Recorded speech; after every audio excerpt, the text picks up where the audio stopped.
Welcome to சூப்பன்ஸ் review. கோச் எத்தனை பேர் ரிவ்யூ படிச்சீங்களோ இல்ல ஃப்ரெண்ட்ஸ்ட கேட்டீங்களோ இது மொக்கன்னு யாராவது சொன்னாங்கன்னா தயவுசெய்து அவங்க கை கொடுத்துட்டு படத்துக்கு போயிடாதீங்க. போனீங்கன்னா ஒரு பெரிய ஏமாற்றம் உங்களுக்கு வந்து காத்துட்டு இருக்குது.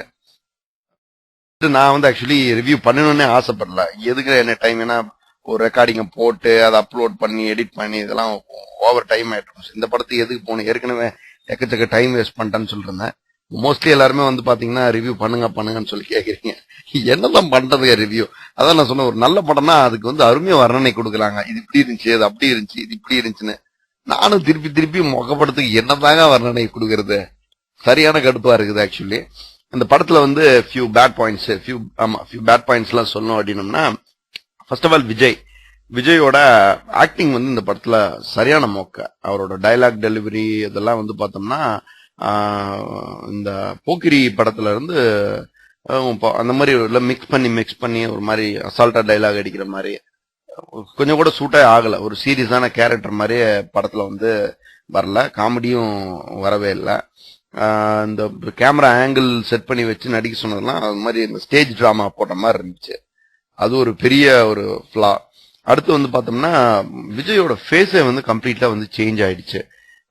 விஜயகாந்த் மாதிரி தலை வந்து பெருசாகவும் உடம்பு வந்து சின்னதாகும். அது இப்பயே அவர் ஏதாவது பண்ணுங்கன்னு கண்ட்ரோல் பண்ணிட்டாருன்னா பரவாயில்ல. என்ன பண்றதுன்னு சொல்லி எனக்கு தெரியல. எனக்கு உடம்பு பெருசா இருக்கும், தலை சின்னதா இருக்கும். நல்லாவே தெரியுது பாக்குறவங்களுக்கு இது அசிங்கமா இருக்குன்னு சொல்லிட்டு. ஸோ இதெல்லாம் கொஞ்சம் ஒர்க் பண்ண அப்படின்னா மூஞ்செல்லாம் இங்கெல்லாம் தொங்கின மாதிரி ஆகுது. வேற தைராய்டு அந்த மாதிரி இருந்தது இந்த கன்னத்துல எல்லாம். அது பெரிய ஸ்கிரீன்ல பாக்குறதுக்கு பயங்கர கடுப்பா இருக்குது. இது ஒரு பக்கம்.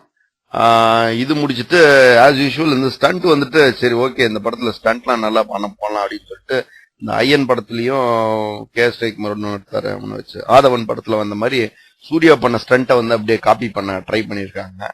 சுத்தமா மேட்சே ஆகல. ஏதோ 1-2 ஷார்ட்ஸ் வந்து நல்லா இருக்குது ஒழிய பயங்கர இது. அப்புறம் வில்லன் வந்து சூஸ் பண்றாங்க. இது ஏற்கனவே நான் நிறைய ரிவ்யூல சொல்லியிருக்கேன். தமிழ்நாட்டில் இல்லாத வில்லனே இல்லையா. என்னை கொண்டு போய் நடிக்க வச்சாலும் நான் வில்லனை நல்லா நடிப்பேன் இல்லையா. இல்ல கேக்குறீங்க, நீங்களும் கூட எல்லாருமே நல்லா வில்லனா நடிக்க முடியும். வில்லனா நடிக்கிறதுக்கு நம்ம இந்தியா தமிழ் சினிமா டாய்டுன்னு கத்தனாலே போகுது. இந்த டாய்டுன்னு கத்துறது கூட அவனுக்கு வாய் மேட்ச் ஆக மாட்டேங்குது. லிப் மூவ்மெண்ட் கொடுக்க தெரியாதவங்களாம் கூட்டு வந்துட்டு வில்லனா நடிக்க வச்சு டாலரேட்டா பண்ண முடியல தியேட்டர்ல. எனக்குன்னா அப்படியே என்ன பண்றது, எல்லாம் ஃபர்ஸ்ட் ஷோ செகண்ட் ஷோ வேற போயிட்டு இருந்தேன். எல்லாம் விஜய் ரசிகர்ன்றானுங்க, வாயை திறந்து பேசவும் முடியல. அப்ப நானும் என் பொண்டாட்டி மட்டும் வாழ் கத்திட்டு பக்கத்துல இருந்த ஒருத்தனை மட்டும் கெடுத்துட்டேன் வந்துட்டோம் நம்ம. சோ தாங்க முடியாத சீனு. அப்புறம் எப்ப பார்த்தாலும் அந்த ஃபைட் சீனு இல்ல ஏதாவது முக்கியமான சீன் ஏதாவது வந்துச்சு அப்படின்னா கேமராமேன் வந்து கையில வேற எதையோ பிடிச்சிருவார் போல இருக்குது.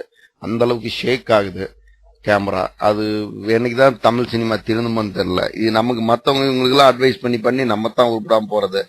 இவங்க என்னைக்கு திருந்தி ஒரு நல்ல படம் எடுத்தாங்களா. அதை நான் இன்னொரு பக்கம் யோசிச்சுட்டு இருக்கிறேன், நல்ல படத்தை மட்டும் ரிவ்யூ பண்ண போதும் அப்படின்னு சொல்லிட்டு. அப்படி கூட பண்ணணும். இப்ப ரெட்ட சொல்லின்னு ஒரு படம் வந்துச்சு, உலகமகா மொக்காது. ஆனா பயங்கர விளம்பரம் போட்டு அதுடா இதுடா அப்படின்னு சொல்லிட்டு சொல்லுவாங்க. அதே மாதிரிதான் அது கண்டிப்பா வந்து சில்வர் ஜூப்ளி கோல்டன் ஜூப்ளி ஓடும். ஆனா படத்தை பாக்குறதுக்கு தியேட்டர்ல யாரும் இருக்க மாட்டாங்க. அதான் உண்மை.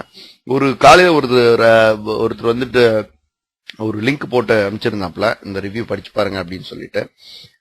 இதுல வந்து அந்த ரிவ்யூ தமிழ்ல தான் இருக்குது, நான் படிச்சு காமிக்கிறேன்.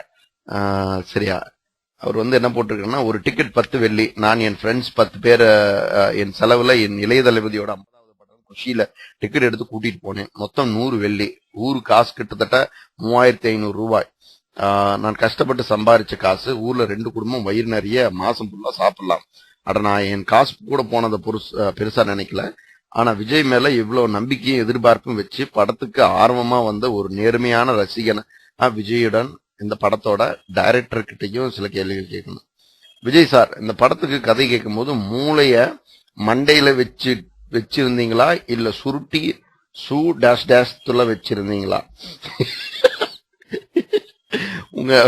உங்களை நம்பித்தான் குடும்ப காசுக்கு நீங்க திருப்பி கொடுத்து, உங்களை நம்பித்தான் கொடுத்த காசுக்கு நீங்க எனக்கு திருப்பி கொடுத்தது என்ன தெரியுமா? ஒத்த தலைவலியுடன் டேய் இவன் விஜய் ரசிகண்டான்னு சுத்தி இருக்கவங்க கிட்ட அவமானமும் தான். இப்ப சொல்றேன், வெளியூர்காரன் இன்னியோட விஜய் ரசிகர் மன்றத்தில இருந்து ராஜினாமா பண்றேன். உங்க சங்காத்தம் வேணாம்னு எனக்கு என்கிட்ட கேட்டு.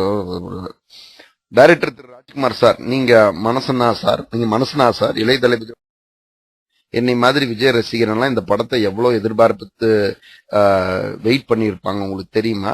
என்ன சார் படம் எடுக்க சொன்னா மயிரை புடுங்கி வச்சிருக்கீங்க, என்ன சார் படம் எடுக்க சொன்னா மயிரை புடுங்கி வச்சிருக்கீங்க, உனக்கு சினிமா எடுக்க வருதுன்னு எந்த நாய் சொன்னான்? உங்ககிட்ட ஏன் இப்படி படம் எடுத்து படம் பார்க்க வர்றவன் தாலி அறுக்குறீங்க? தயவு செஞ்சு போயிருங்க. உங்களோட இன்னொரு படத்தை தமிழ் சினிமா ரசிகர்கள் தாங்க மாட்டாங்க. மறுபடியும் சொல்றேன், நீங்க சூடு சுரணம் உள்ள மனுஷனா இருந்தா சினிமா இண்டஸ்ட்ரியை விட்டுருங்க. மக்களே, இவ்வளவு நாள் விஜயோட எல்லா படங்களும் சப்ப கட்டுனதுக்காக விஜய்க்காக வக்காலத்து வாங்கி உங்ககிட்ட எல்லாம் மல்லு நின்னதுக்கு வெளியூர்காரன் உங்க எல்லார்கிட்டையும் மன்னிப்பு கேட்டுக்கிறான். என்ன மன்னிச்சிடுங்க. எனது படம் எப்படி இருக்கா தியாகராஜா பாகவதரிடம் போய் சொல்லி இருந்தா அவரு வேணாம்ப்பா இது ரொம்ப பழைய கதைன்னு சொல்லியிருப்பாரு. ஆனா விஜய்டா பெரிய பயிர் இல்ல, அதுதான் எடுத்து அடிச்சிருக்காப்ல. போங்க, போய் பார்த்து நாசமா போங்க. நொந்து போன மனதுடன் வெளியூர்காரன். சோ இது பிளாக் ஸ்பாட்ல இருக்குது, நீங்க கூட போய் படிச்சு பார்க்கலாம். வெளியூர்காரன் .blog spot. சரியா? இந்த மாதிரி உண்மையானவே பாத்தீங்கன்னா எக்கச்சக்கமான பேருக்கு மிகுந்த விரக்தியை உண்டு பண்ணிக்குது. நான் எதிர்பார்த்து போல, காலையில போகும்போது 6 மணி ஷோல இன்னொரு ஃப்ரெண்டு போய் பார்த்துட்டு சொன்னான், சார் உள்ள போயிடாதீங்க அப்படின்னா. நான் இருந்தாலும் என்னடா பண்றது, 90 ரூபா கொடுத்து டிக்கெட் எடுத்துட்டேன், போய்த்தானே ஆகணும்னு சொல்லிட்டு கஷ்டப்பட்டு போயிட்டு வந்துட்டேன்.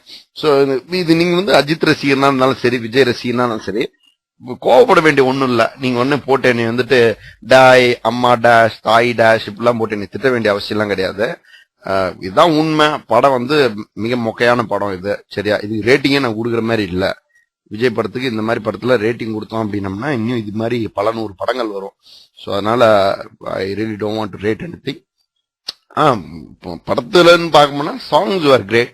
சாங்ஸ் கூட தனியா ரிவ்யூ வச்சிருக்கலாம். எனக்கு உண்மையாலுமே சாங்ஸ் எல்லாமே பிடிச்சிருந்துச்சு.